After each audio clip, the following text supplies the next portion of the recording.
Hey, what is everybody? This is Nowonshall coming at you with something a little bit different, a little bit more audio related because I'm driving currently back home and I had a spur of the moment thing of actually thinking of a video idea, but I'm gonna do a little audio check, a little audio thing. So you'll be hearing a lot of background noise while I'm driving, and if it doesn't sound good in my headset when I get home to check this out, probably won't even get posted. So probably just talking to myself.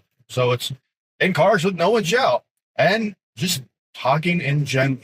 But before we get into the audio form version of Nowonshall, so this is our talking head segment. Don't forget to hit that follow button, that subscribe button, that bell notification down below. And right below that, is a Discord down below. And below that is going to be a few donations, PayPal, Cashapp, and Venmo. Remember, this is my main source of income. If you guys do want to help out, don't forget to hit that button down below. So my thoughts right now as I'm driving is the game artificially limits your growth. And by artificially limiting your growth, I mean how it basically makes you pace, or you pace how far you go in the game, pace how fast you get in the game, how fast you level up, acquire ship parts, acquire materials, acquire just stuff like that in general. I don't have the game pulled up for me, of course, because I'm currently driving, but I want to talk about how the game actually artificially limits your speed of growth, your speed of potential, your speed of getting higher ops, better ships, better crews, better anything under that kitchen sink, that rainbow, whatever you want to call it. Because if you look at the game from when you start out, when I started out, actually, it took forever to get ops 20. Now it takes you about, a week, 2 weeks to get ops 20. Ops 30, about a month, month and a half. That's without spending any money. And if you do spend money, you can get to ops 30, 35 in no time, because it makes it way easier to level up by the specialty ships, the one-trick ponies, whatever you want to call it. It does speed you up. So that's another part of the game you have to look at, too, is the cash transaction and how money can speed you up, money can change how you play the game, or money can expedite your growth in the game, even though the game artificially limits yourself or limits you to what you grow upon. So as a free-to-play player, you guys rely on events, scrapping, getting stuff from missions, mining, just the luck of the draw, the luck of the Irish, in a sense. As a dolphin, you rely on both. Spend a little money and doing the dive, the deep dive into free-to-play actions of doing everything, the events, and actually trying. Then you have your whales, the people who either play the game and know how to play the game, or the players who just spend money and hope it helps them win. That's the caveat of this game. People who think they spend money think they can win every battle. But that is changed quickly in the matter of 1 month. When set officers, a ship, it's nuts how fast things can change. I've seen Kelvin's taking out whatever the G5 uncommon ship is, Corvus, taking that out of one hit with the Strange New World crew. There's ST, there's a Tuna and Tuna and Una, or Tuna, Lon, and whatever the third seat is. She always forget the names.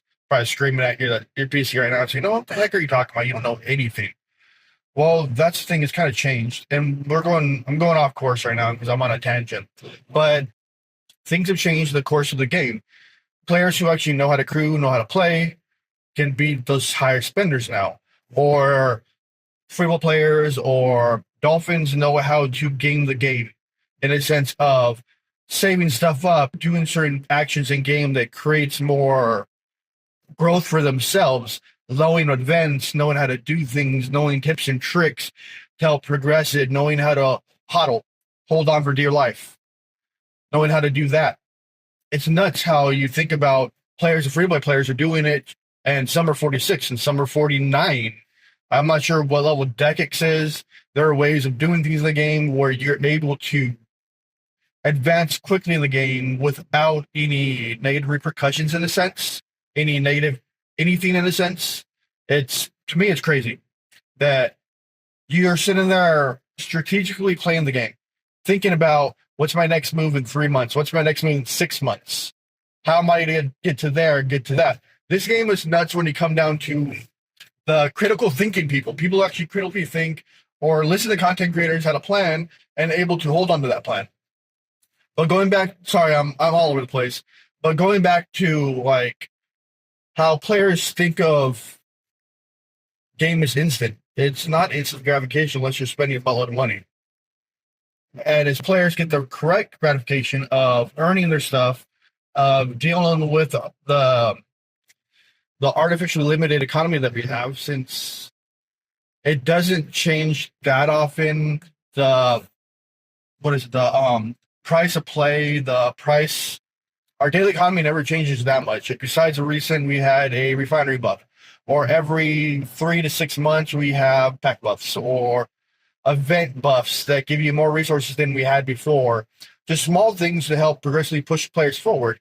Discovery's original plan when Ops 39 existed was we want to get players to 20 to 39. And now Scopely's goal is get players from 35 to 30 to 35, then 40, or 35 to 40, then 40 to 45.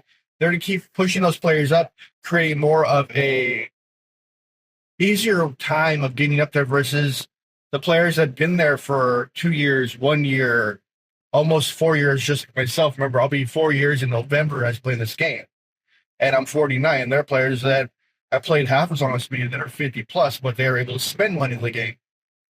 And if you think about the game as that way, is some of us who worked our butts off and got as high as we have where we currently are, some players are making it there way quicker than we have because they want to bring players into the content they bring out.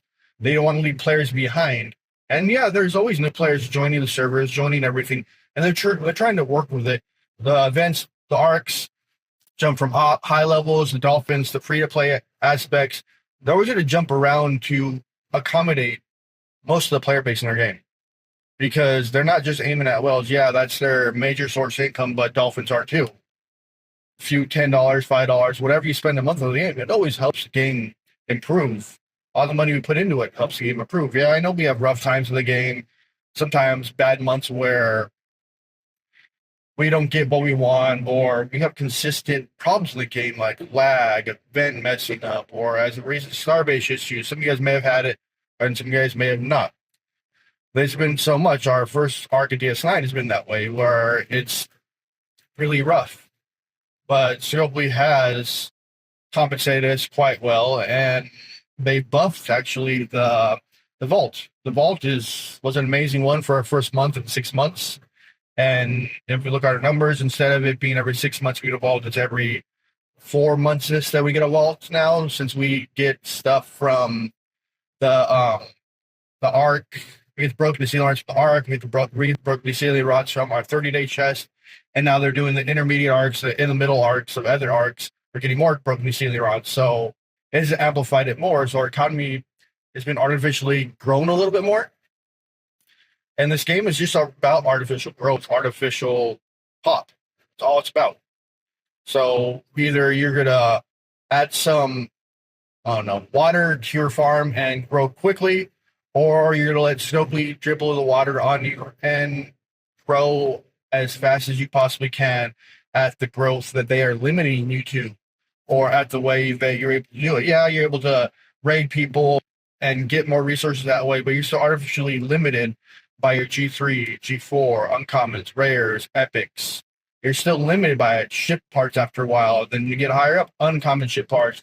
And then you get higher up, rare ship parts. You get limited in every single direction in the game. I'm not saying it's a bad thing, because I do like the limitations we have, because I don't like the instant gratification of instantly getting something, instantly buying something, and then boom, you have it. I don't like that instant gratification. You know, a lot of us got used to that, of the spending, the dolphins. I do like earning a lot of stuff that I get in the game. And I don't know this random dribble. I want to know about what you think about what I'm saying, your comments, your thoughts, your thought process, yada, yada, yada. I want to hear you guys say it. I want to hear it all. This is maybe Nowonshall speaking for almost 10 minutes about this, and he doesn't even know how this is going to sound. He's just throwing his audio mixer and hope to the love of God it sounds good. And if it doesn't, it's not going to see the light of day. That's about it, guys. Don't forget to like, that subscribe, that bell notification down below. Remember below that in the comments, leave a comment. Remember below that, or in the middle. This is the description. Come join my Discord. There's a PayPal, Cashapp, and a Venmo listed right down below. And that's about it, guys. It is Nowonshall signing out. Peace out. Thank you guys for listening to No One's First, or maybe only Nowonshall Cars. Later.